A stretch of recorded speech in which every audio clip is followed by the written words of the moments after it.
My name's John. I'm an alcoholic, and I'm from Washington, D.C. I'm not from here. A few of you may have heard me speak in other venues or seen some of my screeds on the internet or some of my other protest stations. But I'll briefly tell you a little bit about who and what I am, and then maybe go into, the direction that I thought this particular panel might take. Suffice it to say, I've been around for a long time. I went to my first meeting in D.C. in January of 1987, and I was a desperately sick 38-year-old puppy when I first came into these rooms.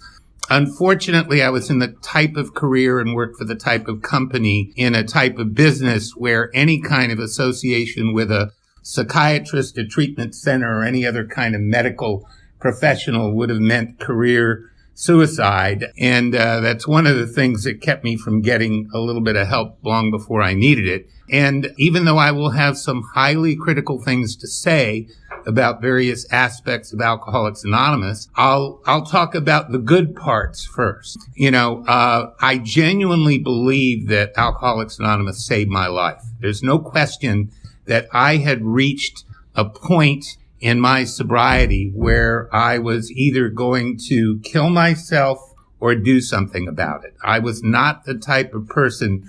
I was so ego-driven and so completely egocentric that it was absolutely impossible for me to even consider falling down the social scale. So I reached my bottom in a pretty nice condo at 17th and R Northwest with a paid up car in the basement and a career that took me many different places. And when I saw both my personal life and my professional life basically eventually going away, it became obvious to me that I wouldn't put up with that, and I was going to either just end it or do something. And the fact that I picked up the phone and made that call to the Washington Area Intergroup Association office and found my first meeting, which was really bizarrely enough the infamous Midtown group in Washington. My first meeting was at Midtown, and those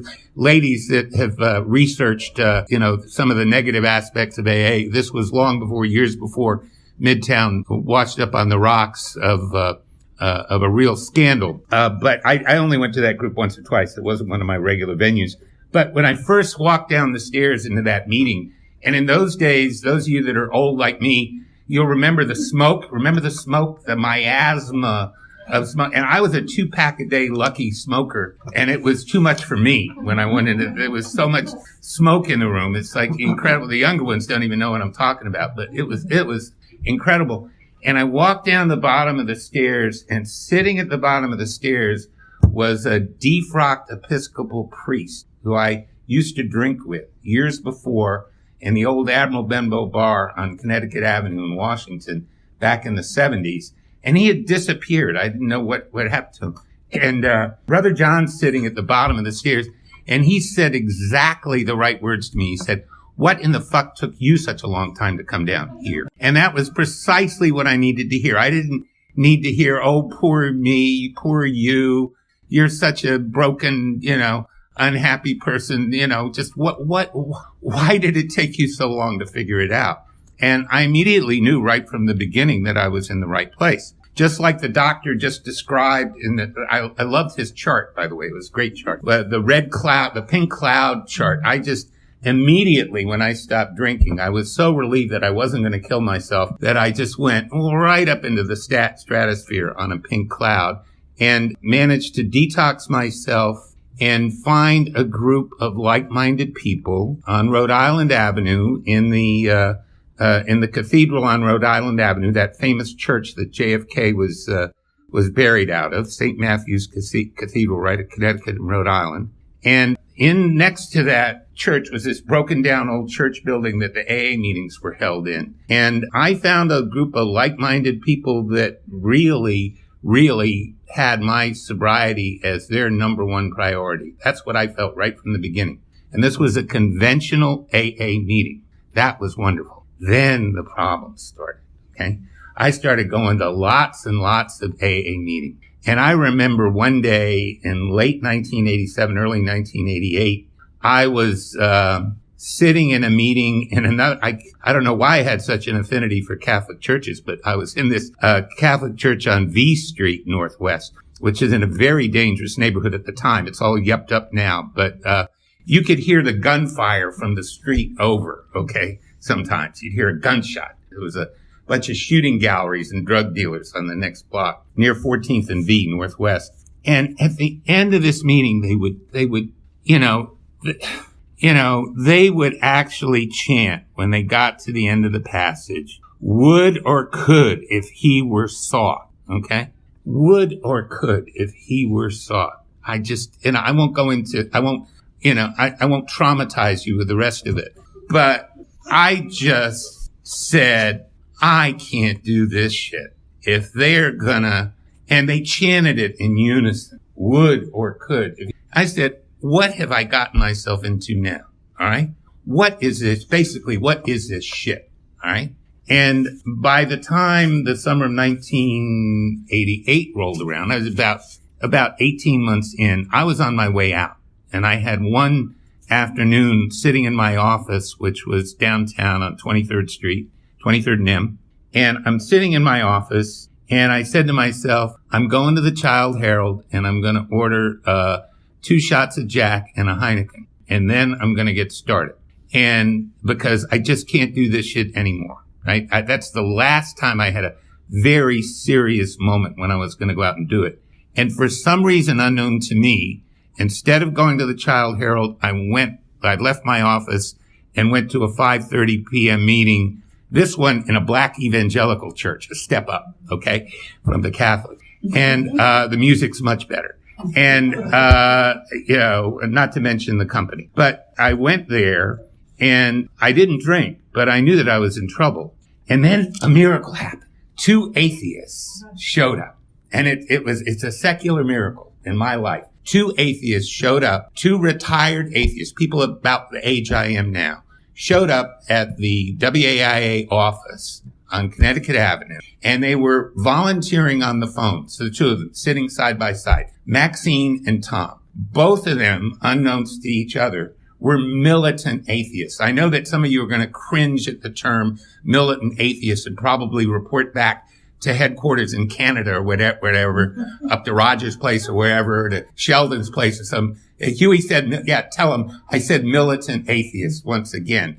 Our group was founded by 2 militant atheists, one from the University of Chicago, a brilliant man who had worked on the Manhattan Project, had just an incredible career, and another lady, kind of wealthy lady that owned art galleries in Georgetown. And the 2 of them got together, and Tom had been to this meeting in Chicago and said, there's this meeting in Chicago called Quad A, Atheists, Agnostics, whatever in Chicago. We should start one here. And they put an ad in the local AA newsletter. And 2 weeks later, I'm sitting in Maxine's living room at this incredible apartment building, which I actually later got a place called the Broadmoor at Connecticut and Porter. And I'm sitting in Maxine's living room, and I'm saved. Okay? Because the first things out of their mouth is, we don't do the effing 12 steps. We don't pay any attention to the big book. And what we're going to do here, what our intent is here, is to share our experience in sobriety with our fellow alcoholics. That was a nutshell. And, we're going to read the AA preamble, right? The real AA preamble, not the fake one that we came up with, but the real one. Okay? The real AA preamble at the beginning and at the end, because that's what AA really is. The fellowship of men and women, blah, blah, blah, blah, blah. And then we're going to get up and we're going to leave. And we're not going to have anything else in the meeting but that and our sharing. And they literally saved my ass, because I was the next time, because I travel a lot. I've always traveled a lot. I don't travel as much now as I do for various reasons, but I'm around. I've been around a lot. I go around.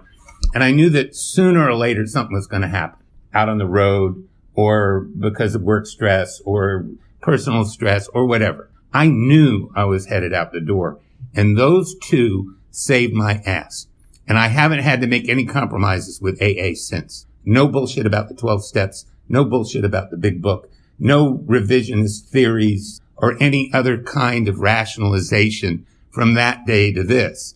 They saved my life. So if I sound emphatic and I take these things to what some people might call extremes, there's a reason for it, because I would have gone out and finished the job good and proper if these folks hadn't have come up with a few simple ideas. And here were the ideas in a nutshell. And it's not written down anywhere. I don't have any books to sell out. I've got a book, though. You can get my website, but it has nothing to do with AA. Okay. It has to do with my years in Moscow. But if you want to buy my Moscow book, come to me. I'll do it. But, you won't see any of my stuffed books on the table out there. Okay. Because it would be a very short book. I mean, it would have like less than half a page on it. Because what I learned from Maxine and Tom, and our meeting's still ongoing, by the way. That meeting still exists and still doing very well. We'll have its 30th anniversary this coming September. But the fact is that if you make a decision about your drinking, that's the one part that's thorny. All right. That's the one. That's why I've got to talk to the professor, the doctor, because I'm very fascinated with this idea of making a decision. Because if you don't make a decision, there's no hope of any kind whatsoever. That comes from within. But once you make a decision, you pick up the phone, you go to a meeting, you learn how to honestly share what's going on with you in your life.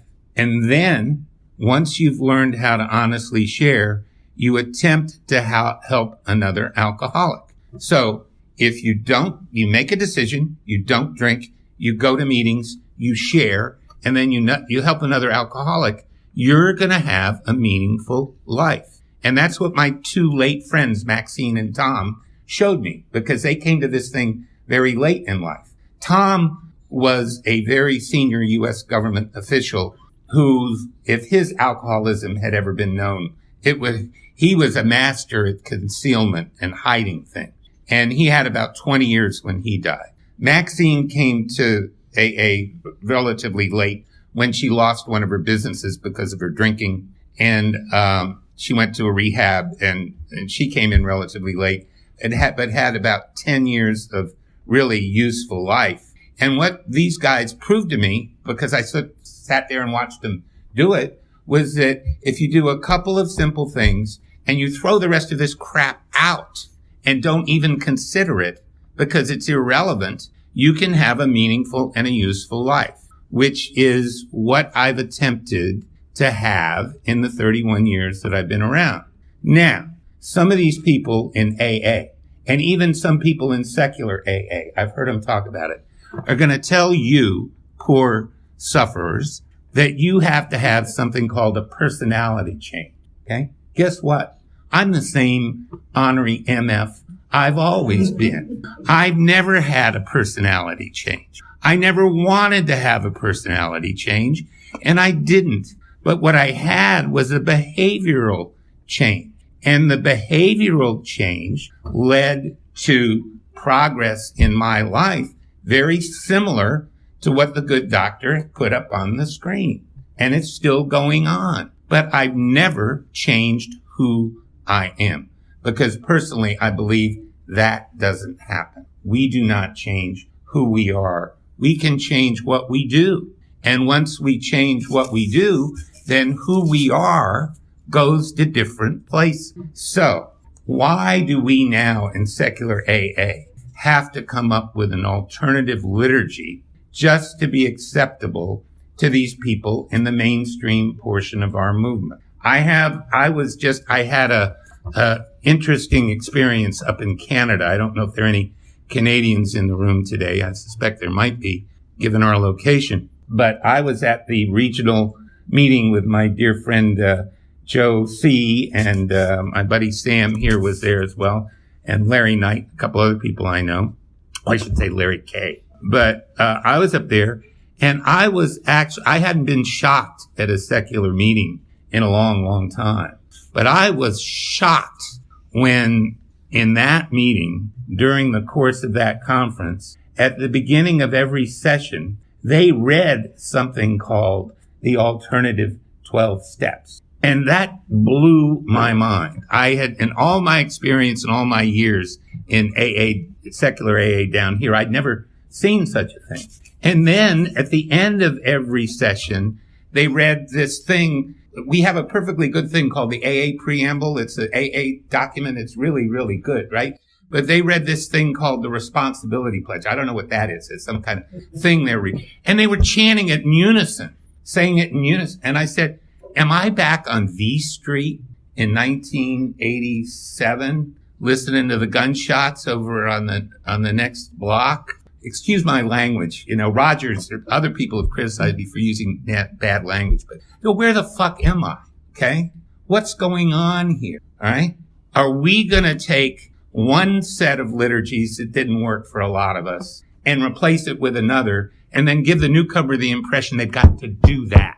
Okay? Now, I don't care what anybody reads. I don't care what anybody believes. Every individual member is absolutely free to do what they wish and believe what they wish and read what they wish, as is every group. Okay? I didn't get up there in Canada and start yelling at the Canadians because I was a guest. Okay? That wasn't my group. It wasn't my place to do that. But what I'm postulating is that in the theme of this talk, which is basically the Big Book and the 12 Steps are utterly irrelevant, having postulated that, why would we come up with an alternative set of liturgies or steps or books? I even hear somebody's rewriting the Big Book now. I mean, how can you rewrite a book that bad? I mean, it's mind-boggling. They've got a book out here that's called the Annotated Big Book. They've got the Big Book they've got blank pages. I don't know where these people come from, but they have these blank pages that you annotate and write. And I said to them, they were shocked when I said, you should print one that has all blank pages in it. Okay. What are we doing here? Right? We have to have a primary purpose. And the primary purpose I've always had is to stay sober and help another alcoholic when I can. I don't have any other primary purpose. My primary purpose is not to kowtow to a group of principles that I don't believe in by somehow modifying them and making them acceptable to a mythical majority. I refuse to do that. As an atheist, as a lifelong atheist, I refuse to do that. But now I've gotten to the part where I have to talk about compassion for our other sufferer, okay? I've been very lucky in my life. Like the doctor said, I grew up with a lot of white male privilege, which we all know about and people write about all the time. But I was particularly lucky there was something in the United States called a liberal Republican. They're an extinct species of people. I grew up in a home that had two liberal Republicans at the head, and my mother was a liberal Republican feminist, which is, if you watch CNN, just doesn't compute these days. But there were such people. They're all dead now, like my mom and dad, but there were such people. And, I was very lucky. One morning I woke up, I was 12 years old, and like Bill Wilson, I was a good Presbyterian. I'm also a salesman and went to college in Vermont. So I got a lot of points of identification with St. Bill. But, I woke up one morning and I told my mom, I said, Mom, she says, time for church. I said, Mom, I'm not going. And she says, why? And I said, well, I just don't believe that stuff anymore. And the liberal Republican looked at me and said, okay, and went off to church and left me alone. That was a very fortuitous event. The other event was, I didn't have to consider any of this stuff until I came to AA, but I had two very understanding old-time members of AA that knew me when I showed up, and they didn't propose that I do anything other than go to meeting when I first came. And at the time, I was having all kinds of, romantic and emotional and other kind of problems. And I would call these guys up, these two of them, and they were both the same, both crusty old-timer type guys. And I would say, I'm going on and on about my problems. And they somehow would get to the point of the conversation where they'd say, did you have a drink today? And I'd say no. And they'd say, oh, you're having a wonderful day. Goodbye. I don't need to consider your heart-worn problems in life. The fact that you're not having a drink today is what our relationship is all about. And that really worked for me. Nobody tried to reform me. Nobody tried to force any mythology down my throat. And when I did start to go out in the wider AA world and the mythology got too much for me, and I said I could no longer internally, I was saying more and more, I can't associate myself with people that basically are an arm of a religion, which is what AA is and has been found to be so in many courts of law in this great land of ours, that I can't be associated with religion. These people came up with this meeting and they saved my life. So I've been very fortunate. Others that are members of secular AA have struggled in conventional meetings for many, many years, have only come to their atheism very late in life. And they may have a attachment to this mythology because that's what they were inculcated with that I don't have. And they have to make some kind of internal or external accommodation with that. And I have to understand that. Not every story is like mine. But I will postulate that for the hardcore atheist like myself, any form of steps, any form of big book reductionism, any codification of the traditional AA program in that way is toxic and poisonous and destructive, because I think it could have killed me, but it didn't. So I guess that's basically what I have to say about the topic. And we'll continue on with some other perspectives. And the young lady on my right, Mary, will speak to us next. My name is Mary. I'm an alcoholic. Hi, Mary. Hi, everybody. I'm here visiting from Tucson, Arizona. It's great to be in the Pacific Northwest. My sobriety date is April 7th, 1987. I got sober in San Francisco. And, when I came into AA, I had 5 weeks of sobriety. It was more like being on the wagon for 5 weeks. My husband and I decided to stop drinking. And, I was so excited when I walked into my first meeting to see all of you sitting there and realizing that, there was I didn't know anything about AA. I didn't know anything about, recovery. I never knew anybody that was in recovery. I vaguely knew about headlines in the National Enquirer about some actors that might have gotten sober in Hollywood, but I didn't really understand anything about it. And I thought it was for men, basically. So when I walked in and I saw your happy faces and men and women together that looked a lot like the people I had been drinking with and working with, I was thrilled. And I was off and running.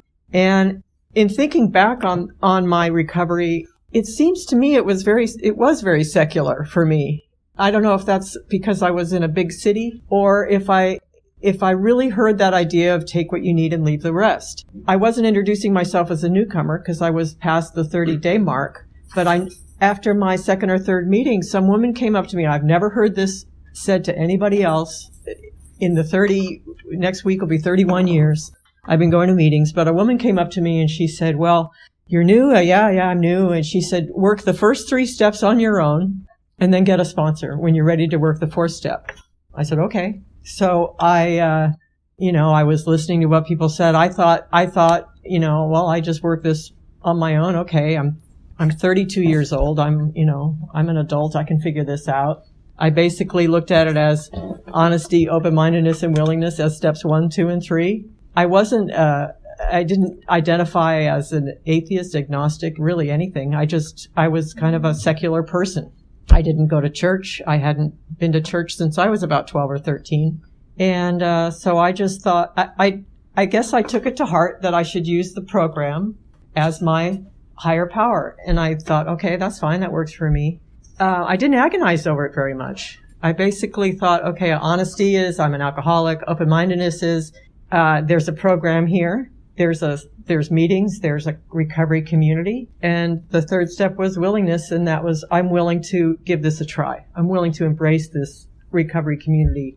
And shortly thereafter, when I was ready to do the 4th step, I thought I didn't have a sponsor. I was kind of making, half-ass attempts to get a sponsor, mainly going up to women, asking them for phone numbers, and then never calling them, which I think is pretty common for a new person.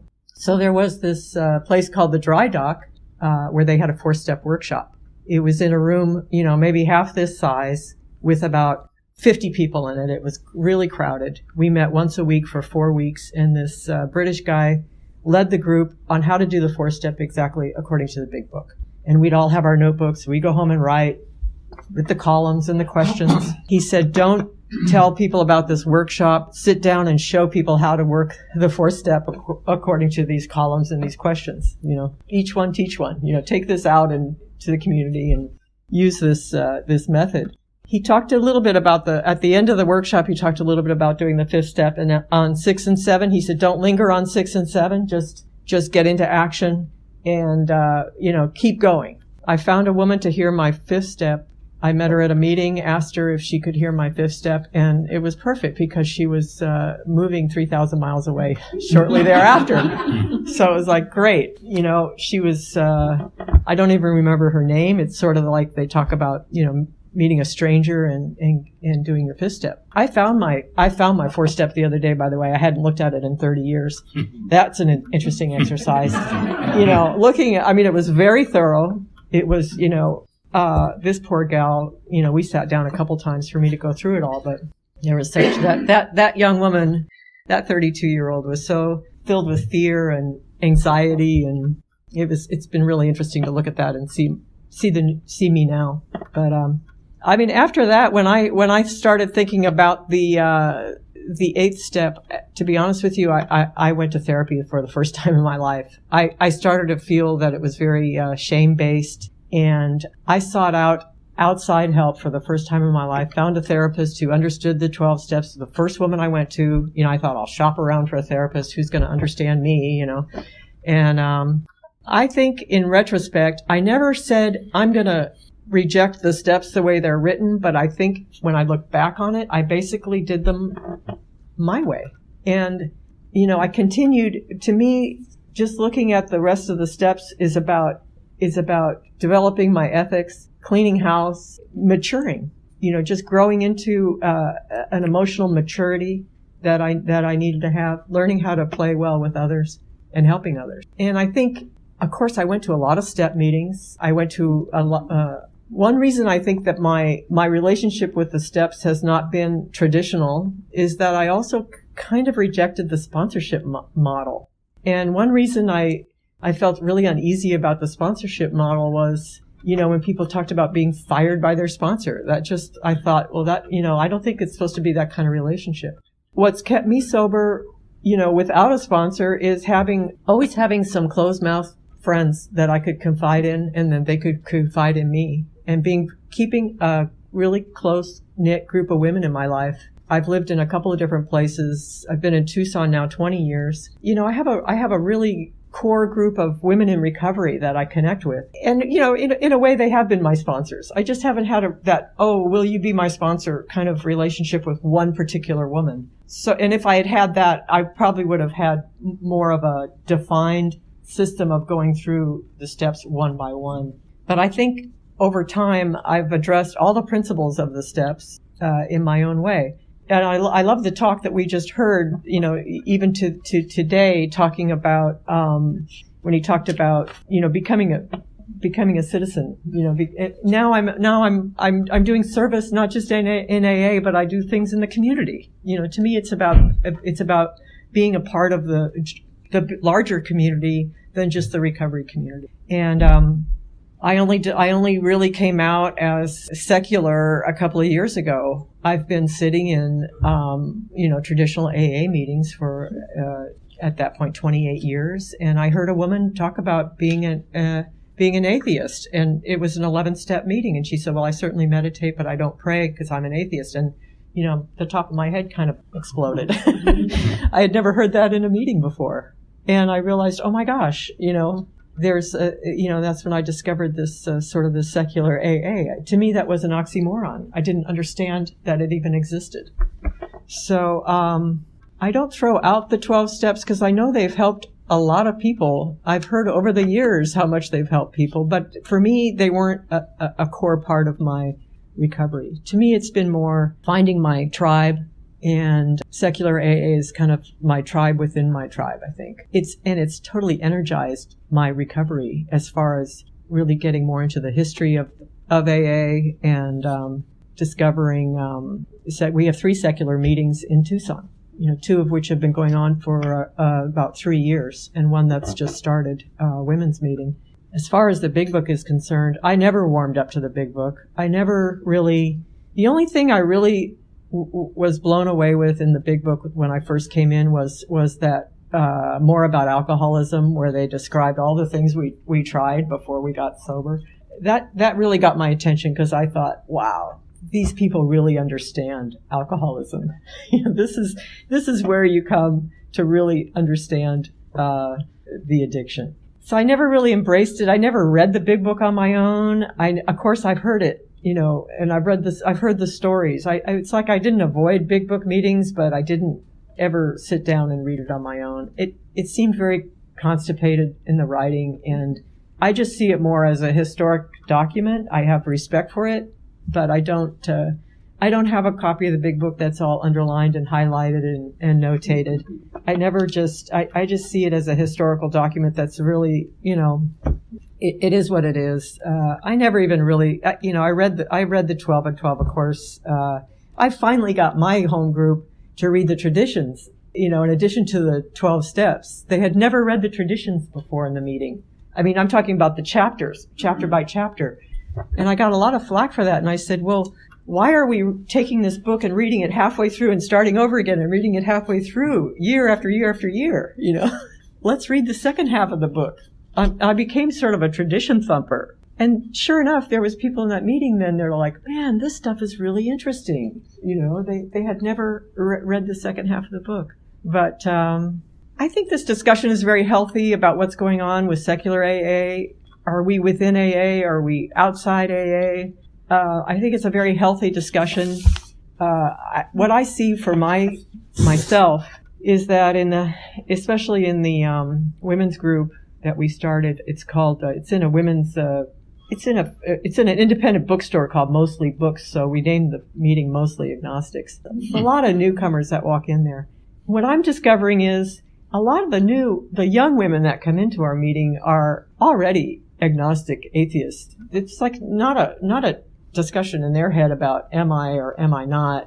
They're just thrown by the faith-based program, is what I call AA. I don't call it religious, but I call it faith-based. And I just felt like we do say the responsibility declaration at the end of the meeting. It's not a pledge, because we don't do pledges in AA. I decided to take the responsibility declaration to heart and to take it very seriously, that when anyone anywhere reaches out for help, I want the hand of secular AA always to be there, and for that I am responsible, because I want these gals to realize that there is hope for them, and I'm more upset about the stories I hear from these gals, that they're fired by their sponsor if they can't have a higher power that looks like their sponsor's a higher power, or they get flack in meetings for talking about being agnostic or atheist. They get dirty looks. I talked in a traditional meeting about being an agnostic. I purposely did it at the end of the meeting when I came out, because I didn't want everybody to be talking about their higher power. So I just said it at the end of the meeting. It was kind of a newer women's meeting that I hadn't been to before. And people came up to me. They were so condescending. They were going, it's okay. I've been there before. That's happened to me. You'll come back around. I don't mean to say this, but not realizing I'm 30 years sober. Like, don't drink over this kind of thing, It was, and I was just, oh, thank you. Thank you. Like, you'll be okay. Don't worry. You'll get your higher power back, is kind of what they were saying. This is just a phase you're going through. But my main thing is how to reach out to the new people. Large percentage of millennials are coming in secular people. They're not converting to secular or atheism. They already are. And a lot of people say, well, they have other places to go. They have Smart Recovery. They have SOS. They have this, they have that, but they don't have the number of meetings that we have, those other groups. We can be there for them. And for that, I am responsible. And I take that very seriously. if they want to work the steps a secular way, I'd be happy to do that with them. I think it's a very personal choice. If you want to change the wording, Josie says, change the words won't mind. I'm ready to meet people wherever they are. If they don't want to work the steps, fine. If they want to read the 12 and 12, fine. I tell people when they want me to sponsor them, I say, I'm not going to read the big book with you. If you want to read the big book cover to cover, chapter by chapter, I'm not your sponsor material. But here's my number, give me a call. And I've gotten flack for that from people saying to me, I heard you don't read the big book with your sponsor, with your sponsee. It's like, yeah, well, what business is that of yours? It's kind of my attitude, because I've also been sent back to the literature. And, one thing I will put a plug in for the sponsor question and answer sponsorship pamphlet, which I think is really very good. It says we're not here to tell people how to work their program as sponsors. And it also says in the great section, it says, what about the spiritual side of the program? What if my sponsee doesn't get the spiritual side of the program? And the pamphlet says, basically, there is no separate spiritual side of the program. The spiritual side is one alcoholic reaching out to another. It doesn't say, that you have to believe in a higher power, that your higher power has to look like mine. I mean, I've gotten so I don't even use that terminology, but I love that section that says, if you don't understand this, that spiritual means us helping one another, then, that's really what it is. So with that, I'll stop and look forward to hearing from someone else. Thanks. Okay. Hi, my name is Bill. I'm an alcoholic. Hi, Bill. Yeah, it's a couple of tough acts to follow here. But I was just thinking of when I was a child, my mother left me out in the rain and my brain warped, and thinking I've been the same since. But, John mentioned something earlier that really resonated with me, because, I've heard around the tables, the only thing you have to change is everything. And I never bought into that. I'm basically the same person that I've been for a long time. I'm very easy to buy for at Christmas time, because everybody knows who I like and so forth, and so that works pretty easily. But I got to thinking, I called John Thursday night, as a matter of fact, and we talked for a while, and it was really pretty neat. The conversation we had just with a few minutes, it was a pretty lively conversation, and I enjoyed that. But two of my favorite comics are Lenny Bruce and George Carlin, and one of my favorite things I remember is he said, okay, if there is a God, may he strike us dead. And he went out to the audience. Okay, we're good. He says, now I'm going to up the ante. He said, if there is a God, may he strike me dead. Well, I did get a little cramp in my left leg, but other than that. So that's why, I belong to an atheist website, and there's some really funny stuff in there. And so probably throughout my life, I've kind of gone back and forth. I grew up in kind of a crazy situation, and there were people from my church that did very good things for me when I was a teenager, an aspiring hoodlum back in New Jersey, and they kept me out of trouble. But I never did buy into the God thing. As a matter of fact, even Jesus was easier for me because I saw pictures of him, or at least what pictures people thought he looked like. He looked like a surfer dude. But I just couldn't buy into it. And I can remember, but in AA, I had gone through the motions for years, because, I spent 20 years in the Army and I'm of German extraction. So, I had to follow the rules. I found that it was getting more and more difficult, to buy into it. And, like I said, having listened to people like Lenny Bruce and George Carlin and people that were doing, and not just funny stuff, but smart stuff, thought-provoking stuff about religion and so forth, I found it more and more difficult. As a matter of fact, last night I started reading a little bit of We Agnostics to kind of get the juices flowing for the conference. I think, as Mary mentioned, that one of my favorite parts of the big book is that part that talks about more about alcoholism, because it talks about all the ways that we tried to drink and all the ways we failed. There's another part, I can't remember exactly where it is, but it talks about how many times we found ourselves sitting at the bar, pounding on the bar saying, how did this happen again? So that part I can relate to, but I found the parts about being religious and so forth, or not being able to accept God as your higher power, to be really condescending. I was talking with some folks last night, and I did the research because I hadn't pulled the book out in years. I mean, I had this little 12 and 12 book, little blue one, about that big. And I wasn't even quite sure where it was, but I finally found it, because I had given her some information that I remembered from that book, and I said, well, I better check it and make sure that I've given her the right information. and this is one of the things that put me over the line. There was a thing in there that talked about different types of people who had difficulty believing. And there was the last one said, let's start with the one who has no faith at all. This is the belligerent one. His thinking can only be regarded as savage, or something along those lines. And then later on page 31, it says, the word defiance is mentioned about 3 times. And there's also a portion that we read. It's interesting that there's a meeting that I go to, and I went to a long time ago. It's a First Step Hall, and I go there primarily because I have a lot of friends there. And it always makes me feel better when I, go into a meeting, I kind of disregard the chanting and not, I participate, but it doesn't really mean a whole hell of a lot. But one of the things that I found, going there, was, they read a portion, and I think it was from, Dr. Bob. And if I can interject something very quickly, and I don't know how anybody else feels about this, but I do not feel that the first 164 pages are a sacred document, or that Bill and Bob are, because it's funny, this First Step Hall that I go to, there's almost an altar at the place. There's, the podium, and there's a picture of Bill and Bob, and there's the 12 steps, the 12 tradition shades. And so if you're a newcomer, you might be a little, concerned about all this. But the one comment that Bob made was that something along the lines of, if you have any kind of intellectual or philosophical difficulties with accepting that God is your higher power, then I feel sorry for you. And that kind of goes back to what Mary was talking about, because we talked a little bit last night. One of the most offensive things I've ever heard or had said to me in a meeting of Alcoholics Anonymous is, fake it until you make it.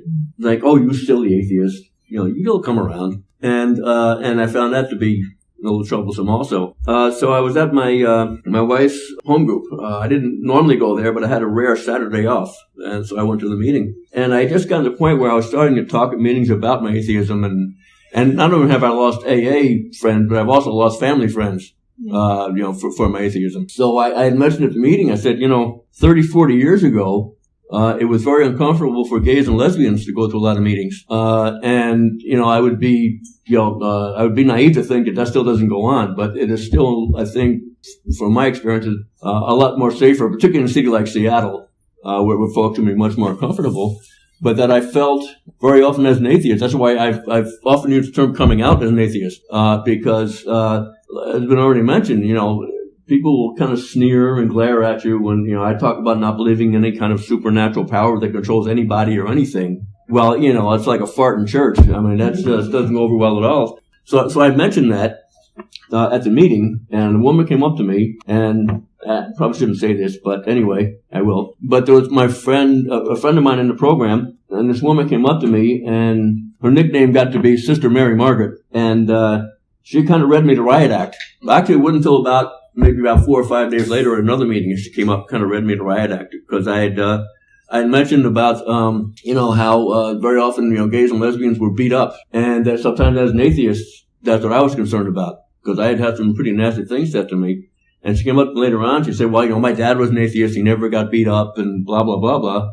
And I started to explain, I said, no, I'm just gonna let this one go. So after that, we went out for lunch, the next week, and, we were talking about it with my friend Tom, who had been very, instrumental in putting a lot of this together, and also started the Many Paths group there in Burien. So we were all talking about that, and I mentioned it to him. I just kind of was talking about it in general, but we went home, and I mentioned it to my wife, and, she said, well, don't worry about it, because Tom's going to start a meeting in about 2 or 3 weeks. And, he's been a real go-getter as far as getting, meetings started, secular meetings started. We have one in, Burien Community Center on, Sunday mornings. There's one at the Solution Bookstore in Burien, on Wednesday nights. And, so there was a real, I felt comfortable, for the first time. It's probably already been mentioned. And it's ironic because our Sunday morning meeting is in the Burien Community Center, which we also share with a rock band church group. It's like the swaying back and forth and that sort of thing. But what, I was thinking about, I have to be careful about, is that I don't come on as self-righteous to them about my non-belief. And you say, hey, you guys are idiots. What, are you kidding? I mean, Because it's funny when I think about it. There was a cartoon that I saw on one of the atheist websites that I look at, and there were some pilgrims, and there were Indians out there doing rain dances, and they're like, savages are crazy. What are you doing out there? And then they walk into the church and they kneel down and say, "Please God, bring us some rain." And so that that sums up a lot of the feelings that I have about God and religion. One of the first things I read was, well, gee whiz, if God is so omnipotent, why didn't you just flick Hitler's head off? And so those are the kinds of things that started to form my thinking. And so that I found the stuff in the big book and also in the 12 and 12. The 12 and 12 can be the essays that Bill wrote, I guess, in the 50s.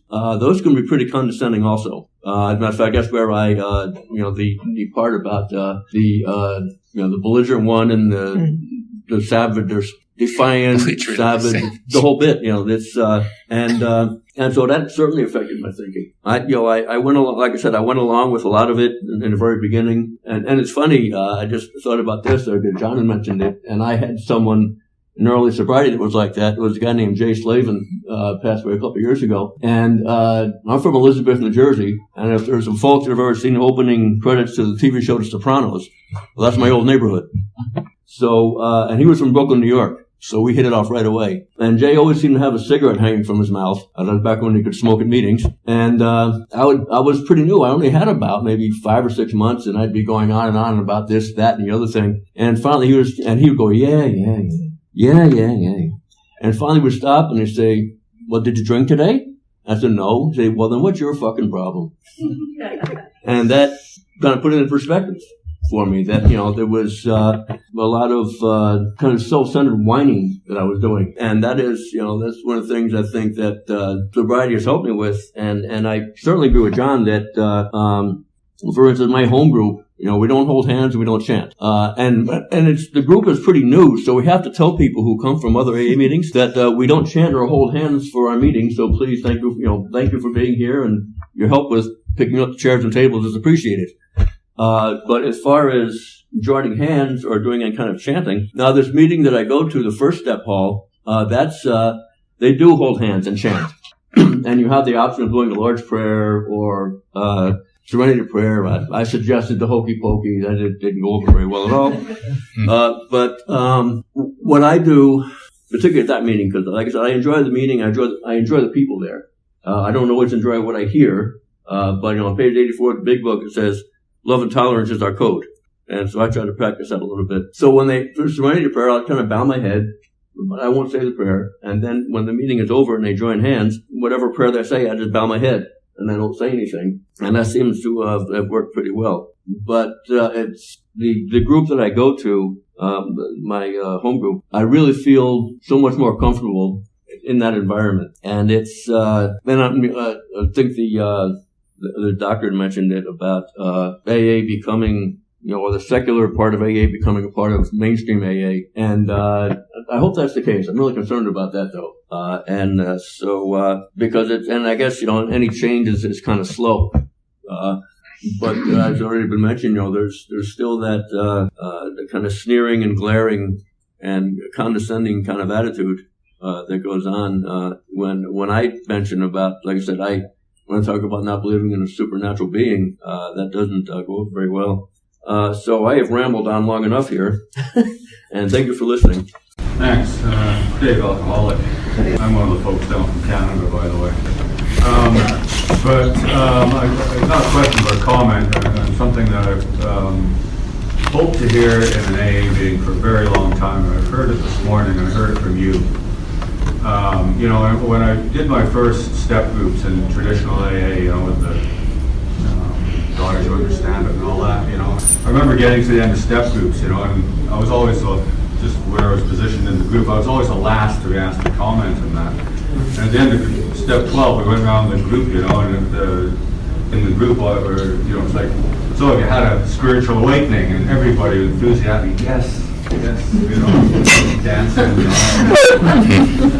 over the top, and it's like it got to me, I said, I failed the course, because I felt no different, and now I'm currently, every Wednesday night, I'm in a secular step group, which is strange in a number of ways. For one thing, it's the first time I've ever been in a mixed step group.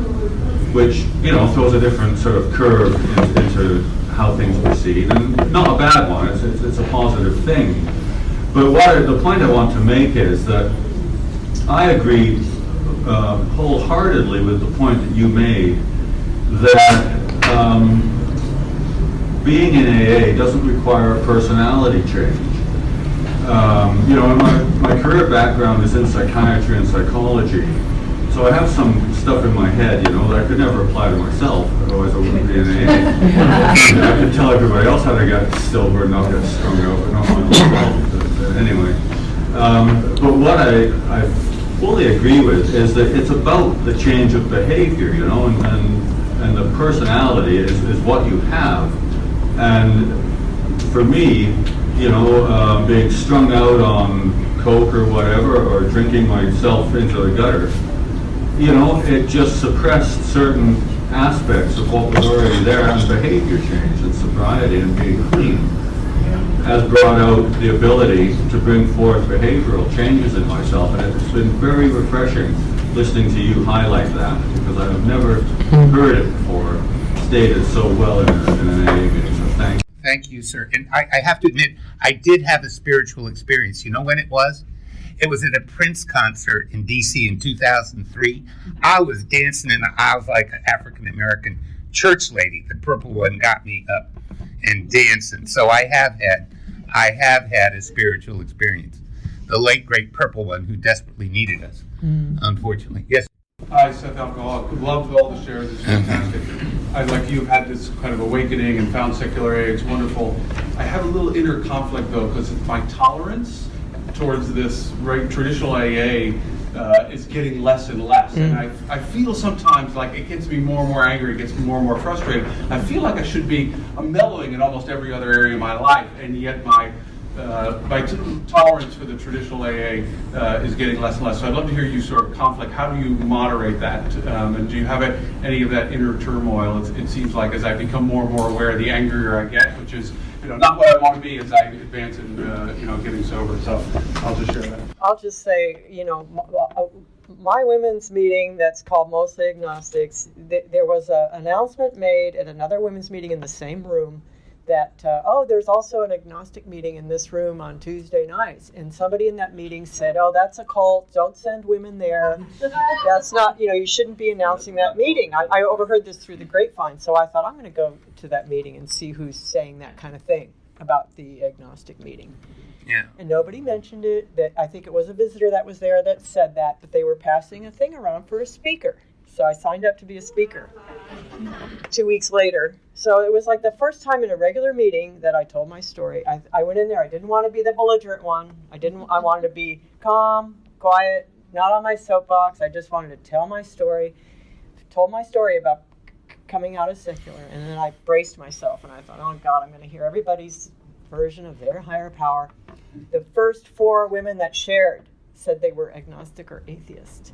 And a couple of them said that they had never heard somebody say in a meeting that they didn't believe in God. And I was like, oh my God, it was such a great feeling. And I think that's why I want to continue to go to traditional AA, because I want to start to come out to those people, because I'm not sharing in those meetings anymore. And I need to, because I'm worried about the young people who are turning around and walking out. Yeah, and when it comes to the traditional stuff, you can ignore it because they're irrelevant and meaningless to people like us. They don't mean it. And the other thing is, they have no power over you. They have no power. They are powerless over you. There was a hand in the back of the room. Oh yeah, my name is Bradley, member of the Night Owl group in Asheville, North Carolina. Great. It's a secular group. If you're ever in town, come see us. It's at 10 p.m. Sunday through Thursday evenings. Wow. So my question was about, so we've been, as this meeting has expanded, it's been a little bit over a year since me and a couple other people started it. There's like 25 to 30 people there, just about every night meeting. And simply because of the time frame, 10 p.m., there's not any other 10 p.m. meetings other than 2 non-secular ones, Friday and Saturday nights. But we get sort of this influx of people that are maybe not, maybe they are traditionalists. So they come to our meetings simply because of the time. And I feel like more and more, when we have these business meetings, there's more, they want more of our meeting, secular meeting, become not that way. You know, they're trying to bring in more of the traditional ways, like, oh, we should re-implement this or that. So, and we've made some pretty good, like, one night in the month we'll have a speaker meeting, simply sharing one story. You know, and I think that's taking strides to go in the other direction, more secular direction.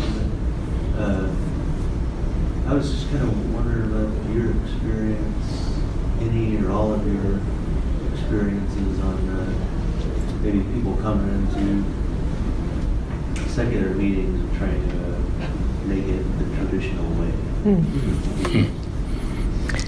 Well, I know in our meetings, we do have people that have said they're actually, identified as a Catholic, but they like coming to our meeting because they like keeping it like separation of church and state. They want to keep their religion over here and their recovery here, and they're very open about that.